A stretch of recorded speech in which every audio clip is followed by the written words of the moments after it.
Assalamualaikum warahmatullahi wabarakatuh. Waalaikumsalam warahmatullahi wabarakatuh. Kami dari kelompok 5 akan memperkenalkan diri masing-masing dulu. Perkenalkan, nama saya Dapa Aziz Rizky selaku MC. Perkenalkan, saya Fajar Nasifah selaku pemateri. Perkenalkan, nama saya Perjam Irawati sebagai pemateri. Perkenalkan, nama saya Desia Suari sebagai pemateri. Perkenalkan, nama saya Nadia Permatasari sebagai penjawab pertanyaan.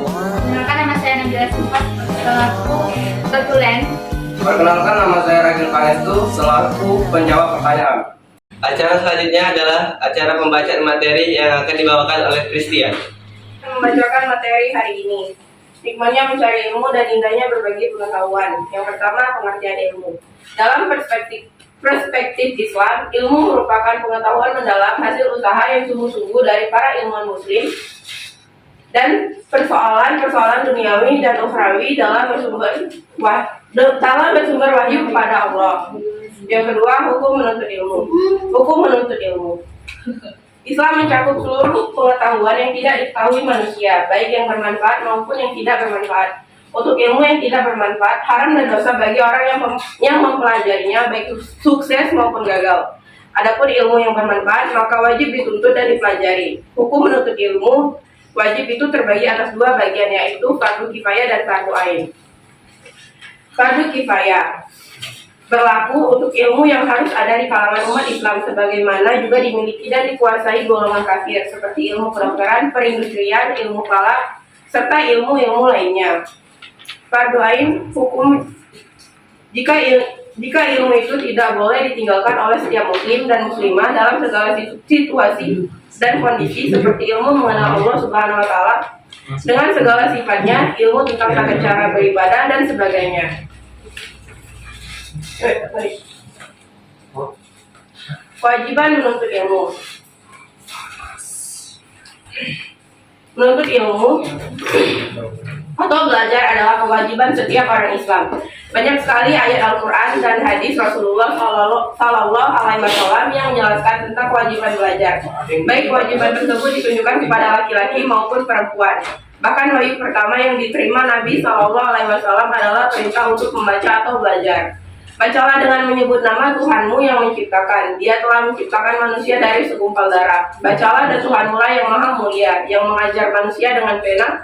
Dia mengajarkan manusia apa yang tidak diketahuinya. Quran Surat Al-Alaq ayat pertama sampai kelima. Kewajiban menuntut ilmu bagi laki-laki dan perempuan menandakan bahwa agama Islam tidak membeda-bedakan hak dan kewajiban manusia karena jenis kelaminnya. Walau memang ada beberapa kewajiban yang diperintahkan Allah dan Rasulnya yang membedakan laki-laki dengan perempuan, akan tetapi dalam menuntut ilmu semua memiliki kewajiban dan hak yang sama antara laki-laki dengan perempuan. Laki-laki dan perempuan sama-sama sebagai khalifah di muka bumi dan sebagai hamba. Untuk menjadi khalifah yang sukses, maka sudah barang tentu membutuhkan ilmu pengetahuan yang memadai. Bagaimana mungkin seseorang dapat mengelola dan merekayasa kehidupan di bumi ini tanpa bekal ilmu pengetahuan? Demikian pula sebagai hamba, untuk mencapai tingkat keimanan tertinggi kepada Allah Subhanahu wa Ta'ala dan makhluk-makhluknya yang gaib dibutuhkan ilmu pengetahuan yang luas. Menuntut ilmu juga tidak dibatasi oleh jarak dan waktu. Mengenai jarak, ada ungkapan yang menyatakan bahwa tuntutlah ilmu walau hingga ke negeri Cina. Demikian pula dalam hal waktu, Islam mengajarkan bahwa menuntut ilmu itu dimulai sejak buaya hingga liang lahat. Keutamaan orang yang menuntut ilmu. Orang yang menuntut ilmu dan mengajarkannya diberikan keutamaan oleh Allah Subhanahu wa Ta'ala dan Rasulnya dengan derajat yang tinggi di sisi Allah Subhanahu wa Ta'ala. Di antara keutamaan orang yang menuntut ilmu dan yang mengajarkan adalah: yang pertama, diberikan derajat yang tinggi di sisi Allah Subhanahu wa Ta'ala. Yang kedua, diberikan pahala yang besar di hari kiamat nanti. Yang ketiga, merupakan sedekah yang paling utama.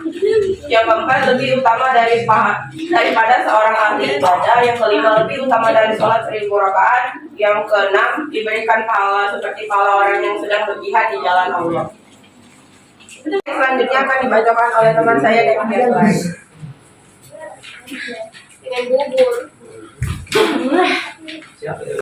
Baik, terima kasih. Saya akan melanjutkan materi dari teman saya, Pristia.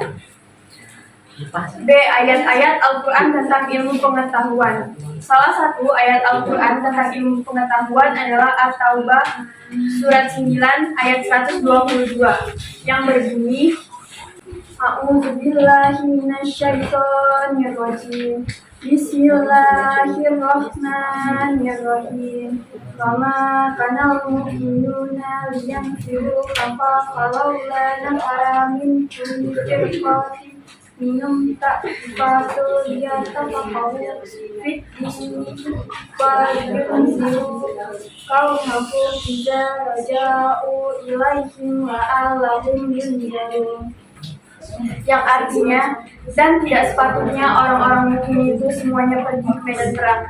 Mengapa sebagian dari setiap golongan di antara mereka tidak pergi untuk memperdalam pengetahuan agama mereka dan memberi peringatan kepada kaumnya apabila mereka telah kembali, agar mereka dapat menjaga diri.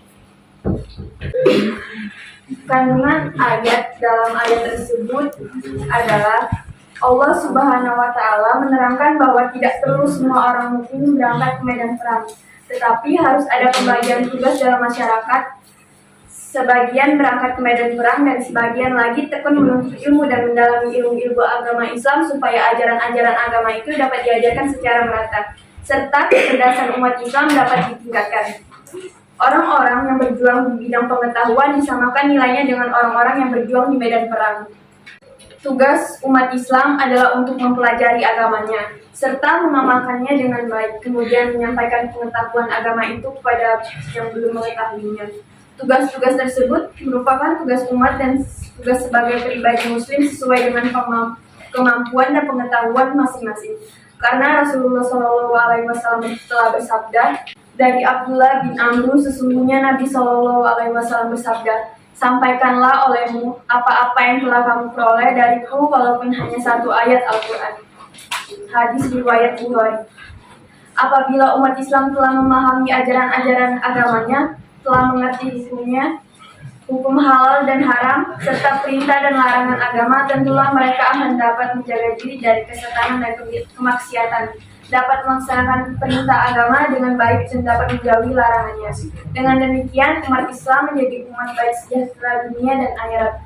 Oleh karena ayat ini telah menetapkan bahwa fungsi ilmu tersebut adalah untuk mencerdaskan umat, maka tidaklah dapat dibenarkan bila ada orang-orang Islam yang menuntut ilmu pengetahuannya hanya untuk mengejar pangkat dan kedudukan atau keuntungan pribadi saja. Apabila untuk menggunakan ilmu pengetahuan sebagai kebanggaan dan kesombongan diri terhadap golongan yang belum menerima pengetahuan. Isi pokok ayat tersebut yaitu 1. Kewajiban manusia untuk belajar dan mengajar agama. 2. Ayat ini memberi anjuran tegas kepada umat Islam agar ada sebagian dari umat Islam yang memperdalam agama. 3. Pentingnya mencari ilmu juga mengamalkan ilmu. 4. Pentingnya memperdalam ilmu dan menyebarluaskan informasi yang benar. 5. Antara jihad berperang dan jihad memperdalam ilmu agama, keduanya penting serta keduanya saling mengisi. Materi selanjutnya akan disampaikan oleh teman saya yang bernama Pak Iza. Saya di sini akan melanjutkan materi yang disampaikan oleh Dr. Suwadi. C. Hadis tentang mencari ilmu dan keutamaannya. 1. Hadis dari Ibnu Abdul Bar.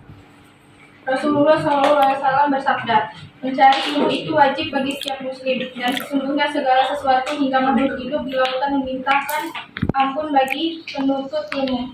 Hadis riwayat Ibnu Abdul Bar. Perilaku yang mencerminkan sikap memahami Quran surat At-Taubah ayat 122 di antaranya tergambar dalam aktivitas-aktivitas sebagai berikut. 1. Jadilah orang yang berilmu, sehingga dengan ilmu yang dimiliki seseorang muslim bisa mengajarkan ilmu yang dimilikinya kepada orang-orang yang ada di sekitarnya. Dan dengan demikian, kebodohan yang ada di lingkungannya bisa terkikis hingga habis dan berubah menjadi masyarakat yang beradab dan memiliki wawasan yang luas. 2. Jika tidak bisa menjadi orang pandai yang mengajarkan ilmunya kepada umat manusia, jadilah sebagai orang yang mau belajar dari lingkungan sekitar dan dari orang-orang yang pandai. 3. Jika tidak bisa menjadi orang yang belajar, jadilah sebagai orang yang mau mendengarkan ilmu pengetahuan. Setidaknya jika kita mendengarkan ilmu pengetahuan, kita bisa mengambil hikmah dari apa yang kita dengar. 4. Jika menjadi menjadi pendengar juga masih tidak bisa, maka jadilah sebagai orang yang menyukai ilmu pengetahuan, di antaranya dengan cara membantu dan memuliakan orang-orang yang berilmu. Memfasilitasi aktivitas keilmuan seperti menyediakan tempat untuk pelaksanaan pengajian dan lain-lain. 5. Janganlah menjadi orang yang kelima, yaitu tidak berilmu, yang tidak belajar, tidak mendengar, dan tidak menyukai ilmu. Jika di antara memilih yang kelima ini akan menjadi orang yang celaka. Kesimpulan dari materi ini, sesungguhnya Islam adalah syarat keselamatan di sisi Allah. Islam tidak tegak dan tidak akan ada kecuali dengan ilmu. Tidak ada cara dan jalan untuk mengenal Allah dan sampai kepadanya kecuali dengan ilmu. Allah lah yang telah menunjukkan jalan yang paling dekat dan mudahnya untuk sampai kepadanya. Barang siapa yang menempuh jalan tersebut tidak akan menyimpang dari tujuan yang dicita-citakannya. Menuntut ilmu dalam Islam hukumnya wajib. Ilmu memiliki banyak keutamaan, diantaranya 1. Ilmu adalah amalan yang tidak terputus pahalanya. 2. Menjadi saksi terhadap kebenaran. 3. Allah memerintahkan kepada Nabi Muhammad SAW untuk meminta ditambahkan ilmu. 4. Allah mengangkat derajat orang yang berilmu. 5. Orang berilmu adalah orang yang takut Allah. 6. Ilmu adalah anugerah Allah yang sangat besar. 7. Ilmu merupakan tanda kebaikan Allah kepada seseorang. 8. Menuntut ilmu merupakan jalan menuju surga. 9. Diperbolehkannya hasad. Kepada ahli ilmu, malaikat akan membentangkan sayap terhadap penuntut ilmu. Tidak samar bagi setiap muslim akan kedudukan ulama dan tokoh agama serta tingginya kedudukan, martabat dan kehormatan mereka dalam hal kebaikan. Mereka sebagai teladan dan pemimpin yang diikuti jalannya serta dicontoh perbuatan dan pemikiran mereka. Para ulama bagaikan lentera penerang dalam kegelapan dan menara kebaikan. Juga pemimpin yang membawa petunjuk dengan ilmunya. Mereka mencapai kedudukan al-akhyar, orang-orang yang penuh dengan kebaikan, serta derajat orang-orang yang bertakwa. Dengan ilmunya, para ulama menjadi tinggi kedudukan dan martabatnya, menjadi agung dan mulia kehormatannya. Baiklah, kita akan memasuki sesi tanya jawab. Apabila teman-teman ada pertanyaan, silakan untuk bertanya. Assalamualaikum warahmatullahi wabarakatuh. Waalaikumsalam warahmatullahi wabarakatuh. Saya Dafa Altaf dari perwakilan kelompok 2 ingin bertanya bagaimana jika ada orang yang berilmu tapi tidak diamalkan? Saya akan menjawab pertanyaan dari Anda. Jika seorang yang berilmu tidak mengamalkan ilmunya, baik untuk dirinya maupun untuk manusia seluruhnya, maka akan dirahmat oleh Allah Subhanahu wa Ta'ala. Dengan demikian, nyatalah bahwa keutamaan yang dikhususkan bagi orang-orang yang berilmu akan batal manakala ia tidak diamalkan. Perkenalkan, saya Larifani Putri dari kelompok 6 ingin menanyakan apakah hikmah dan manfaat menuntut ilmu. Jawab pertanyaan dari Aila. Di antara hikmah menuntut ilmu adalah 1. Meningkatkan derajat di sisi Allah Subhanahu wa Ta'ala. 2. Merupakan jalan tercepat menuju surga. 3. Seperti mendapat pahala jihad fisabilillah. 4. Akan didoakan oleh para malaikat. Assalamualaikum warahmatullahi wabarakatuh. Perkenalkan, nama saya Akila Julias dari kelompoknya. Jadi saya ingin bertanya, orang yang berilmu tetapi tidak beriman. Oke, baiklah, saya akan menjawab pertanyaan dari Akila. Jawabannya adalah orang yang berilmu tanpa didasari imam akan tersesat. Maksudnya orang itu akan tersesat dalam kesesatan yang nyata berupa timbulnya kesombongan, takabur, lupa bersyukur dan lain sebagainya. Sehingga orang yang berilmu tanpa beriman akhlaknya mungkin akan buruk. Kami akhiri presentasi ini dengan hamdalah. Kami minta maaf bila ada salah kata, dengan Allah kami meminta ampun. Kami akhiri dengan wabillahi taufiq wal hidayah. Wassalamualaikum warahmatullahi wabarakatuh. Waalaikumsalam warahmatullahi wabarakatuh.